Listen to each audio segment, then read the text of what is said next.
This is a new series of videos I've decided to experiment with making. Think of them as unscripted guides, where I go over the types of ships or archetypes I enjoy in Star Citizen and provide some tips along with gameplay to accompany them. This isn't a frag video.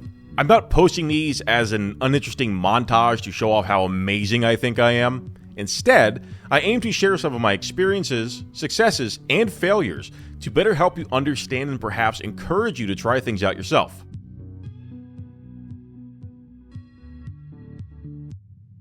The Constellation fits within the gunship archetype that CG has defined. While it lacks an official description, I'll provide you with what I believe its role is in a team fight. Fire support. Provide fire into the enemy from a respectable range with quad-size 5 weapons. Your turrets leave a lot to be desired, but your front-loaded firepower is an absolute menace. Firing into a team fight without the enemy knowing can result in a significant amount of damage. Anchor or tank. Your size 3 shields allow you to take a tremendous amount of punishment before dying. If you're good at spreading the damage out across multiple shield faces, you can survive for a pretty long time. Firepower coupled with your excellent survivability allow you to form a front line for the team. It's a safe place for friendlies to retreat to and an excellent staging point for your team to attack from. However, there are some significant downsides you need to be aware of. Number 1, you're slow. You won't be responding to anything in a reasonable amount of time, and nav mode takes forever to spool up. Number 2, your turrets suck. They're so bad that you're better off not letting anyone in them. Those players are best served in another ship of their own. Number 3, you will die a slow, annoying death to a single light fighter who knows what they're doing if you're unsupported.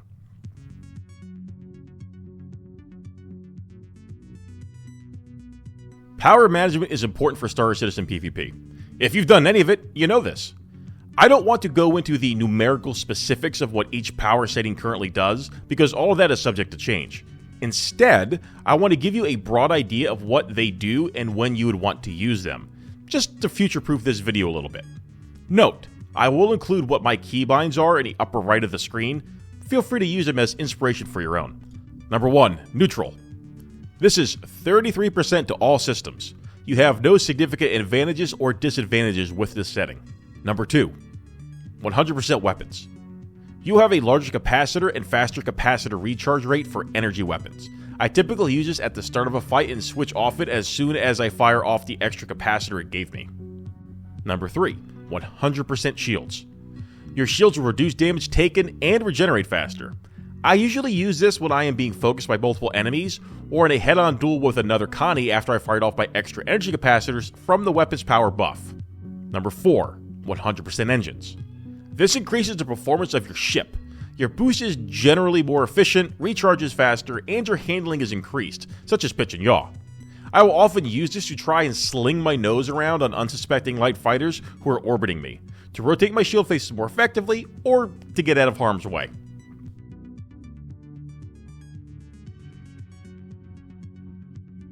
Shield management is unique to size 3 shields and above.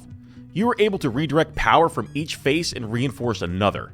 For example, if I press numpad 8 on my keyboard once, I will direct a small portion of my side and rear aspects to the front. This methodology applies to all shield face aspects. To reset your shields to a neutral aspect for even coverage, you simply press numpad 5. The way I like to use this is to typically apply slightly more power to the front aspect of my ship, since that is what will face my enemy the most. I do, however, occasionally divert one to my rear aspect when fighting a light fighter that enjoys sitting behind me. Use your imagination. There's a lot of wiggle room here, and with enough practice, you will find what works for you. It is also worth noting that diverting too much power to a particular aspect will leave you vulnerable in team fights.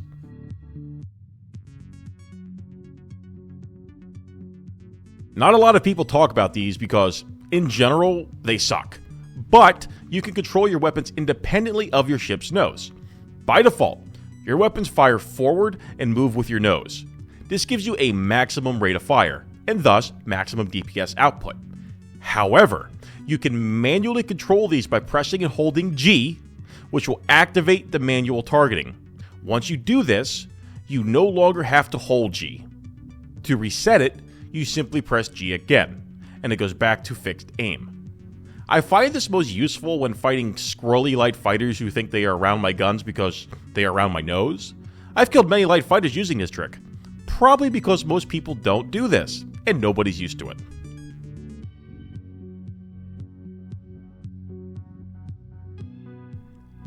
Since you have 4 shield face aspects on a size 3 shield, you can spread the damage around by rotating your aspects to face incoming fire. This increases the overall health of your ship and allows you to stay in the fight longer. What I often like to do, especially when fighting another Connie, is trade blows, and when I'm on recharge, present to him another aspect that isn't my front. After he fires into it, I turn to face him and unload. If you ever played Mech Warrior, you can think of this as torso twisting, presenting your strongest side in between weapon shots.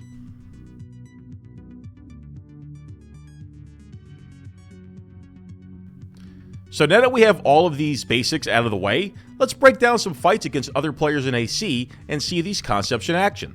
A big shout out goes to Blacked Fleet and my #1 fan Iros for helping me with a lot of the footage, even if they didn't know that they were.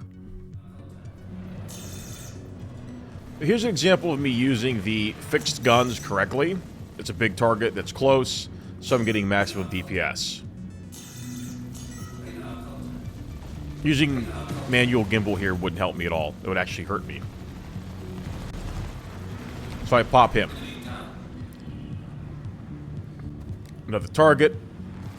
I pop him too. But here is where I should have switched over to manual gimbals.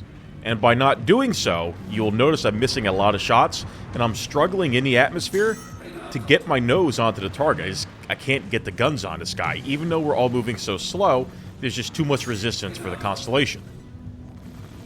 So my failure to swap over to a manual gimbal here prevented me from getting the kill. And now I did do a lot of damage. I really messed this guy up.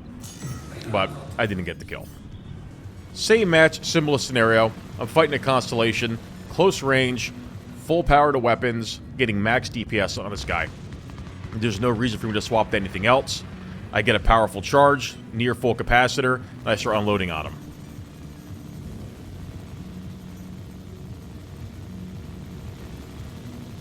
Now that light fighter I missed before comes in really close. Again, I do not swap to the manual gimbal. I'm not paying attention here. But thankfully he just flies into the guns.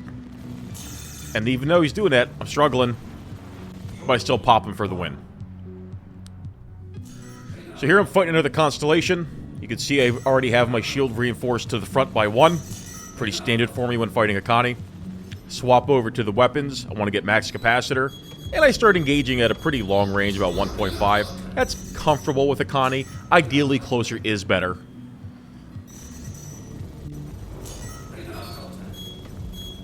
So, I'm closing in. We get sub 1,000. And now we start going toe to fight. Start going toe to toe. The fight begins. Now, I should have probably swapped over to shields here, because I'm not efficiently using my entire capacitor because I stopped shooting. So if I would have went shields, I would have actually been way more efficient. But I got greedy, and I wanted to get as much burst on him as possible. But pay attention to this. He stopped shooting, I'm still shooting. I went all in. I went full commit on this. And it paid off. And he goes pop. So that was a gamble. Gambles don't always pay off. That one just happened to. So here you're going to see me finally using the manual gimbal. I've got significant range on this guy. He doesn't really see me.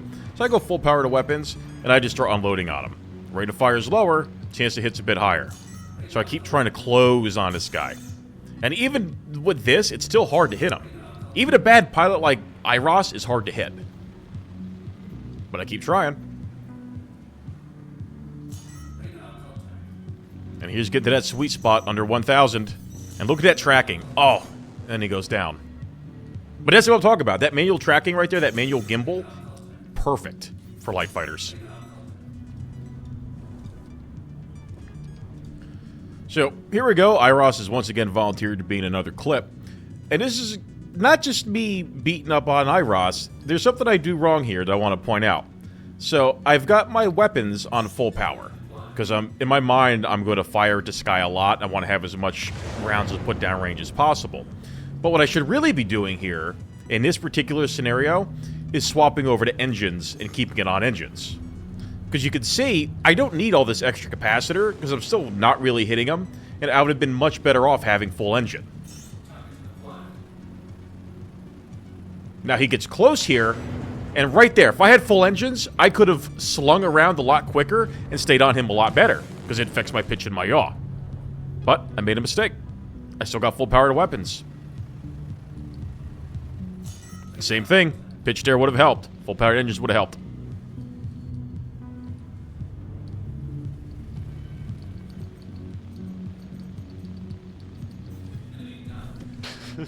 And there's me laughing at him. But yeah, so I definitely should have had engines in that scenario. Now, in this clip, I am using engines because, oh my god, it's Iros again. Jeez, this guy. So he's trying to ram me right now. So I have full-powered engines. Take a look at how much faster I'm turning around, though, and keeping up with him. It's still difficult, but he's having a lot harder of a time keeping on me.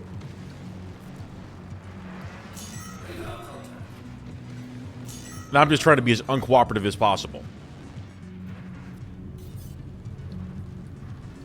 Because again, like I said, even a bad like Iros is hard to keep track of.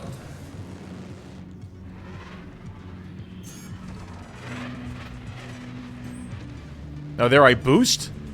I start shooting, I overshoot. Here he comes in again. He's coming for the ramp. He misses.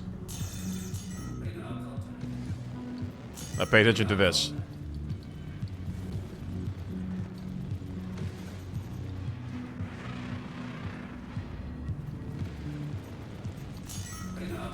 And then he leaves the server right before I can kill him. That's why it said damage unknown, because he left. But yeah, so there the boost really helped me out a lot. Let me keep up with him, close the distance, and keep the pitch going. So that extra boost plus the manual gimbal really helped my tracking there. Now in this clip, you're going to see both manual gimbals, me rotating my shield faces, and taking out two opponents. So the first one is Iros. So I get that annoying little gnat out of the way. And now I turned over to my real target, which is a Connie who's been shooting me. Now, I purposely kept my Connies rear-facing and sides towards this guy. I turned off the manual gimbal for the extra DPS. I swap over to shields. Look at me turn. This is now a one-on-one.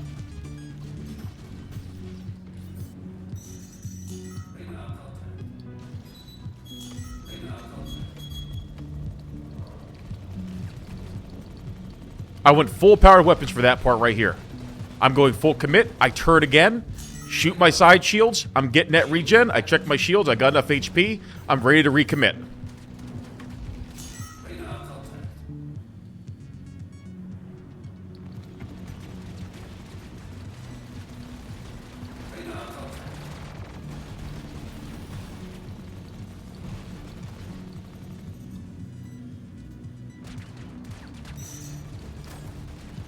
And then there's a wrench for me. I start popping smoke, I hit the wrench, and there you go. All those lessons applied in one battle, fighting a light fighter and a Connie. Spreading damage using manual gimbals.